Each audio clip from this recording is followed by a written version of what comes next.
Okay, I remember this bit. This wasn't great. I really committed to it and looked like such a dick. Have you brought someone with you tonight? Is one of these ladies your date? It's my sister. It's your sister? Oh, God. Okay, sorry. No, not that. Just backtrack at that point. Just shut it down and move on. But no, I dug a hole for myself and then just kept digging.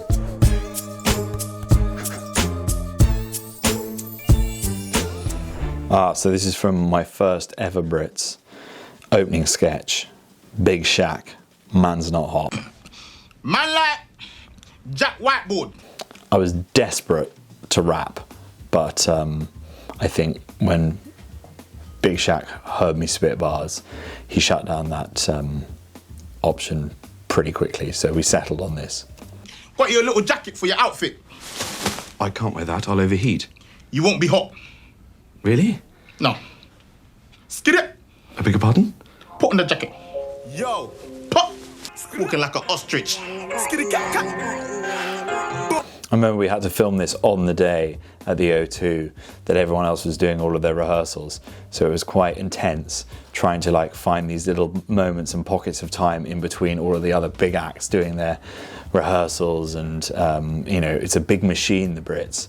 Fighting for my little time to try and do this sketch was quite an undertaking. I trap on the phone. Moving that cornflakes. I remember having lots of conversations as well with the lady that was doing the costume for this, and most of the conversations when we were going back going, no, the jacket needs to be bigger, we need to really commit to this, I want the biggest jacket that you can physically make.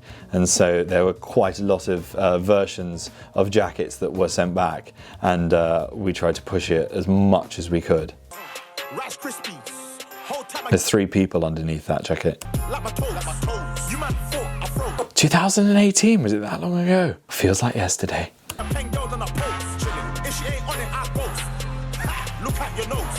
Anyone as well that didn't know that it was part of the sketch that saw me walking around in that jacket on the day of rehearsals must have thought I was a bit of a numpty. To be fair, she did do a very good job with the final jacket. Ladies and gentlemen, welcome to the Brit Awards 2018! Part of me thinks I should have just done the whole show in that jacket. Little Mix, my favourites. Back in the day, look at them.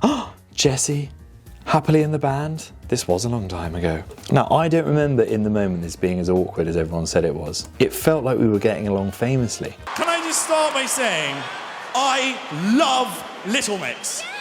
I don't care who knows it, I am a mixer. I have got full-blown mixomatosis, okay? First joke, completely over 3 of their heads. That was amazing. How does it feel to take the roof off the O2? Huh?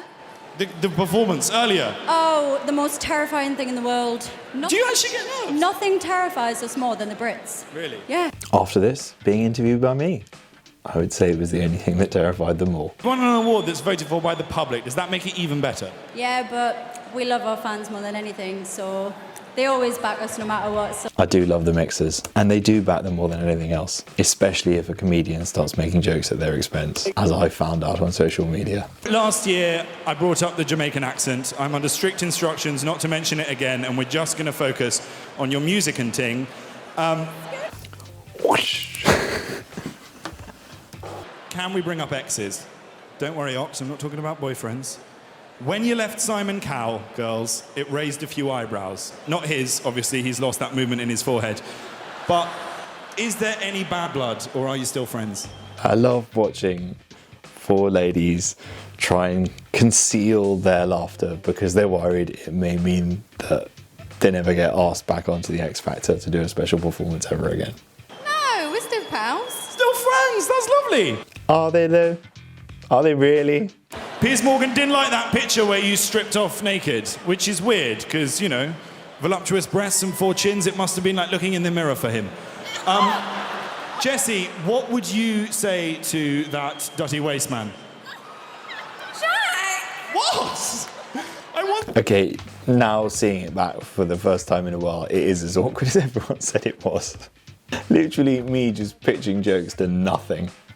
Okay, this was awkward. I love Little Mix, though.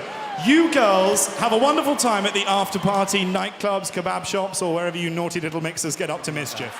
That was a reference to a photograph of Jessie making out with Chris Hughes in a kebab shop. Another one that just went over everyone's heads. That's the thing about the Brits. Often you just need to remember that you're doing jokes for yourself and some people that are watching at home. It's not for the crowd. They're just there to have fun and get drunk. As is proven by that clip. Oh, soul destroying. This is one of my favourite moments of all of my years hosting the Brits, interviewing one of my favourite artists, Lizzo. She was amazing, did not disappoint.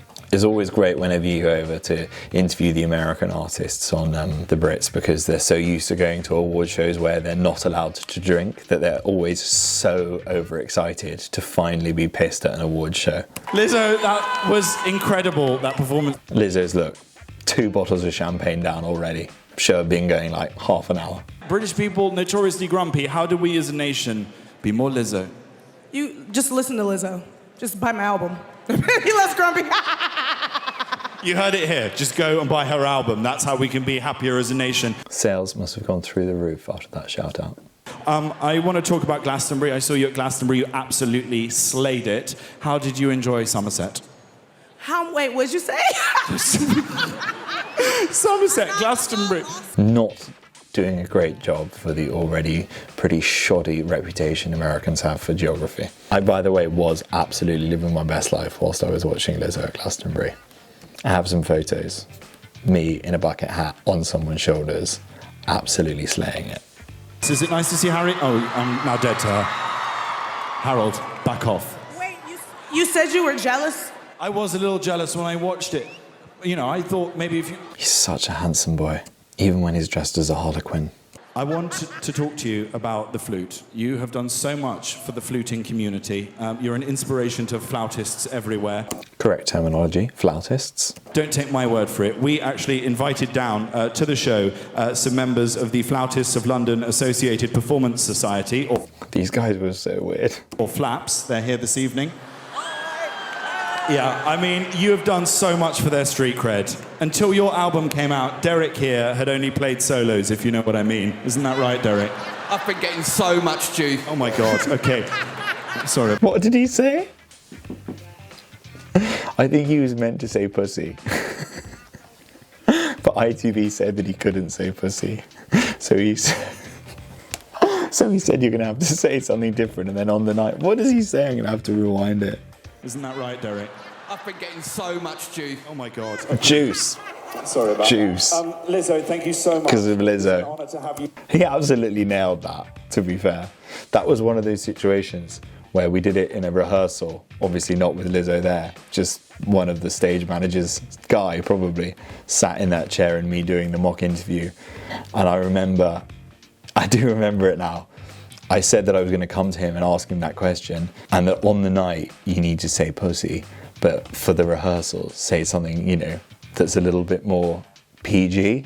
And then in the rehearsal, he comes straight out with it. Everyone falls about in hysterics, but obviously there's all the producers watching it. Someone comes and knocks on my dressing room door. What the hell was that? There's absolutely no way we can have some creepy flautist saying he's getting a lot of pussy on ITV before the watershed. So unfortunately, that joke was one that had to be slightly altered for the evening's performance. But I think Juice works just as well. And that guy as well. Perfect casting for a creepy flautist. I wonder if that's on his IMDb. Flautist that gets lots of juice. Ladies and gentlemen, I don't know what's coming up after the break. I don't really care right now. There's probably some more music and some awards. Goodbye, I'll see you in a moment. Oh, that's quite good. You can see Derek in the background. Again, I think I'd given him the note to just keep staring down the camera, but he doesn't realise that the cameras are not on him. So he's just staring off into the distance. I wonder what Derek did after that, after he'd had his moment of, you know, superstardom. Probably had an absolute tear-up. Went home and won a Little Mix. Oh, hi. Okay, I have to admit, I didn't even want to talk to him. It was just an excuse to get closer to you again, Lizzo. Lizzo had definitely had a few more champagnes by this time in the evening. Look, I think this could work as a little triplet. Harold, yes, you can join. Okay. Cut the camera. Cut What a throuple it would make. The camera's off. This is going to be the best after party ever. Oh my God. How good would it have been? Road trip, you know? No more travels with my father, travels with my Lizzo and Harry Styles. You were on the X Factor in 2010, which is like 3 Simon Cowell faces ago. You know, back then, no, you can't laugh at that. I'm allowed to, you're not. You were a little cheeky chappy with the jaunty bow tie, the mop on his head. Back then, I think if you told me... I loved that era, Harry Styles, when he had the little bow tie. Did you not take me seriously, Jack? No, I've always taken you up all night. That is my Sergeant Pepper, my friend.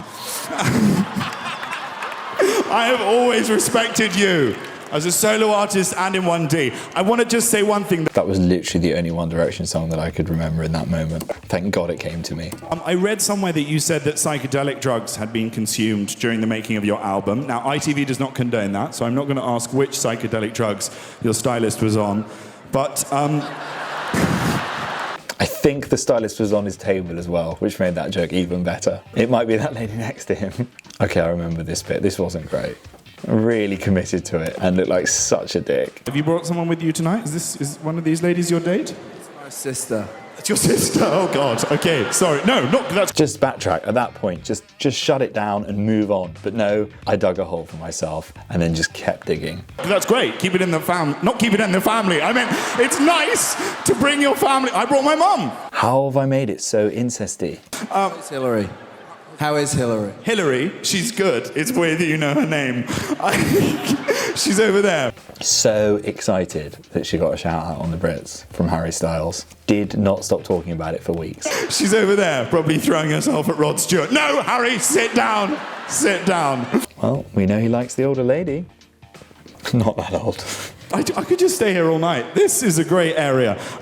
We've got so many icons that must have inspired you. His sister, just not happy. Still not happy. Inspired you. Do you look at Sir Rod and Ronnie and think, you know, a few more hits, a couple more albums, maybe some tours, 6 or 7 wives and a metric ton of Viagra. That could be me in 100 years' time. I mean, yeah, pretty much, yeah. Sorry. Some of them were just jokes with a question tacked onto the end. I remember that when we'd sit there before thinking of what we'd be saying to all of these celebrities and then coming up with a funny idea and then being like, yeah, but it's not actually a question. That's literally just you doing a joke to someone. You do need to ask them something as well, otherwise they can't respond. So then we came up with things like that. Just do a joke and then tack some random question onto the end of it. And those are the kind of responses you get when you ask questions that are that inane. Harold, always a pleasure. What is this? Apple juice? Oh, God, that's tequila. Okay, thank you very much. And that was the moment that the rest of my night was ruined. That hit me like a freight train. Very much. That is literally neat tequila. He has gone off the rails. Okay, join. I had like 4 parts left to do of the show. Seriously, Lizzo, that's neat tequila. Oh, my God. Yeah! The constitution of that woman. Yes! Okay, it's time for another break. Banging on the table and I spill someone's red wine as well, which goes all over Harry Styles' suit, which probably cost thousands and thousands of pounds, just destroyed in a moment of passion. And you can see the stylist that I'd already insulted earlier in the conversation looking over at him, dismayed. And he never spoke to me again. Destroyed his suit and his relationship with his sister and his stylist's credibility in one fell swoop. Don't blame me, blame tequila and Lizzo. And this is a clip that you can tell is from the end of the show. All of the bottles are now empty and everyone is up on their feet having a conversation amongst themselves. This is when the Brits is at its hardest. No one is paying attention anymore. Everyone is pissed. The stars of last year's Brit Awards on the table, and he's over there. You know how much of a dad crush I have. Your dad is the coolest dad. It's really getting out of hand. She was genuinely so unnerved by how much I thirsted over her dad. Look at Doogie. Can we get a camera on this guy? This is the silver fox over here, the best looking dad in the music industry. I want to do a dad swap. God, he is handsome. Can you take mine? Such good skin. No, I really can't. I've watched your show a couple of times and he's a bit mean. Yes, he's mean. He is. He is very, very mean. He's a grumpy old... You've got a silver fox, mine's more of a white walker. I don't think Dua was a Game of Thrones fan. And then after that, he became a Twitter sensation, thirsted over by the entire world. And I'm so glad that I was a part of making that happen, because he is an incredibly handsome man and deserves it. Deserves every bit of that thirsting.